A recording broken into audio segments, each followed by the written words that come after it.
One small step for man, one giant leap for mankind. These famous words were said by American astronaut Neil Armstrong on July 20th, 1969, when he became the first person to step foot on a lunar surface. This event was broadcasted around the world as millions of people watched Armstrong make history. But was the moon landing of 1969 a quote-unquote giant leap for mankind? To answer this question, one must know the long-term effect that the Apollo 11 mission had. In 1969, the Apollo 11 mission crystallized an influential moment in American history that signaled the beginning of the end of the space race between the United States and Soviet Union and the advancements of space.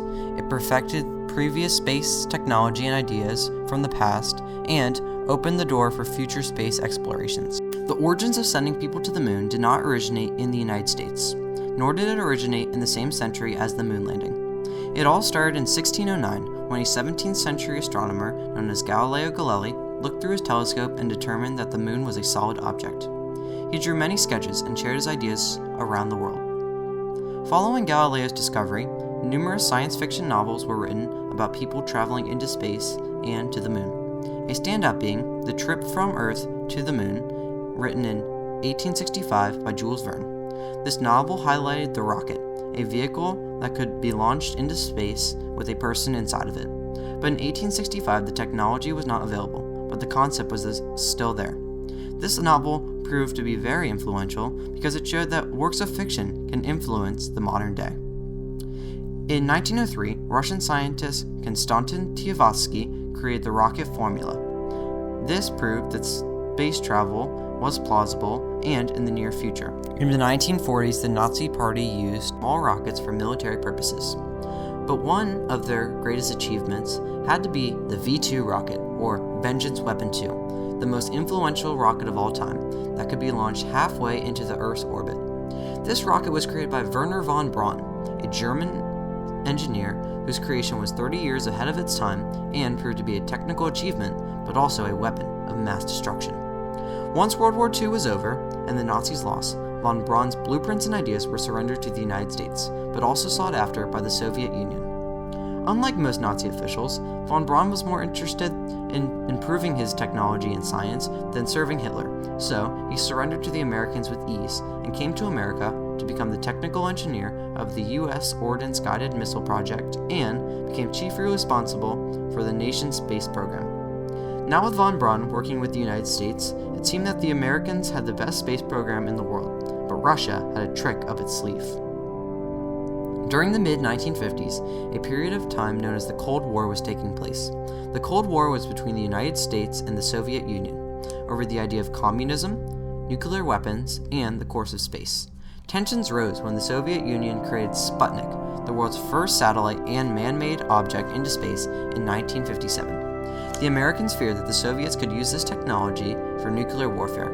So, in 1958, President Dwight Eisenhower approved the association known as NASA, or National Aeronautics and Space Administration. After the establishment of NASA, the United States and Soviet Union took place in a space race. But, as the United States was working on their very own satellite, the Soviets were already ahead of them, and they were able to send Yuri Gagarin, the first person, into space. President John F. Kennedy was later elected and became tired of trailing the Soviet Union in terms of space discovery, so he revealed his audacious plans to Congress on May 25, 1961, to send the first person to the moon before the Soviets did, and by the end of the decade. After Kennedy's address to Congress in 1961, the budget for NASA increased by 500%, with around 34,000 NASA employees alongside 375,000 employees of industrial and university contractors being involved on the project. This project costed around $24 billion, and these employees previously worked on Apollo missions leading up to the moon landing. For the next 8 years, Apollo missions were being conducted leading up to the moon landing. The purpose of these Apollo missions was to test and improve technology from the past. Some of these ideas included von Braun's blueprints and the rocket equation. These were necessary to achieve Kennedy's goal of sending the first person to the moon. The first Apollo mission was conducted in 1966, and the last was conducted in May 1969, with some failures and some success. After years of trial and error of previous Apollo missions, NASA was able to pull each element from various Apollo missions, those that worked and those that didn't, to create the Apollo 11 mission. This mission was boarded by 3 astronauts. The first was astronaut Neil Armstrong. Armstrong was the mission commander, and he always had an interest in flying. He was born in Wapakoneta, Ohio, and he served in the Korean War as a pilot. Next was Edwin Aldrin, who used the nickname Buzz. He acted as the lunar pilot, and Michael Collins, the command module pilot. After years of work and preparation, the Apollo 11 mission was finally completed, and the Saturn V rocket set off at 9:32 a.m. on July 16, 1969, from the Kennedy Space Center in Cape Canaveral, Florida. Thousands watched from the site, including President Nixon, and people also watched on their television. The Saturn remained in orbit for 76 hours. Finally, the Saturn V broke off into 2 modules. The first module was the lunar module. This module was also called the Eagle and contained Aldrin and Armstrong. This module was headed towards the moon. The second module was the command module, which was piloted by Collins. At 4:18 on July 20th, 1969, the Eagle landed on the southwest edge of the Sea of Tranquility, a spot on the moon that was surveyed by satellites in a previous Apollo mission. At 10:39 p.m., the hatch of the lunar module was opened, and at 10:56 p.m., Armstrong stepped out of the lunar module. Armstrong looked out onto the lunar surface with awe, as 1/5 of the world's population watched him. Later on, Aldrin stepped out, describing the moon as beautiful, beautiful, beautiful, a magnificent desolate. Both astronauts were equipped with the A-7L spacesuit, which were able to provide oxygen to them. Once they were on the moon, they contacted Mission Control. From there, they were able to take many pictures, collect lunar samples, and set up experiments on solar wind and subatomic bits.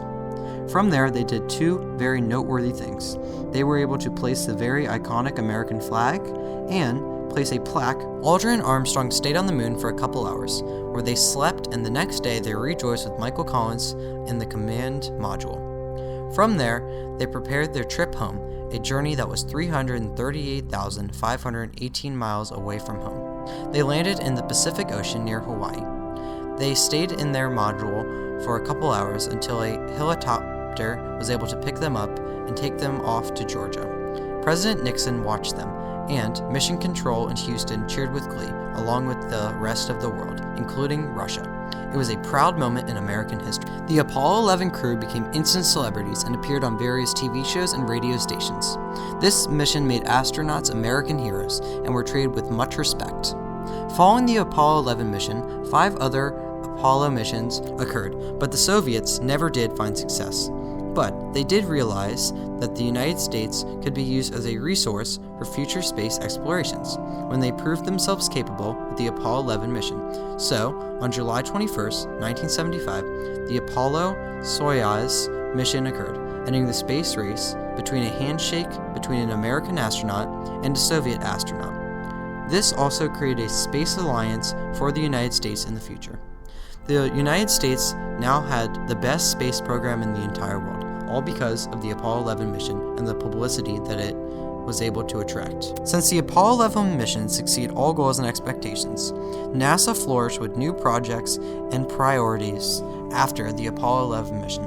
People from around the world collaborate with NASA to provide intel about the universe and the future of rocket technology daily. The technology from the moon landing has also sent many satellites used in everyday life.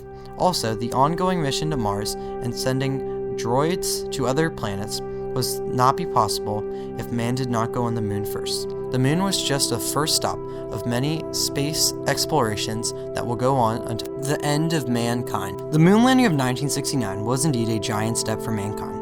Its ability to signal the beginning of the end for the space race between the United States and Soviet Union, perfecting space technology and concepts from the past, and opening the door for future space explorations for modern-day use, made the moon landing's legacy go down in history as one of the most important days in American history.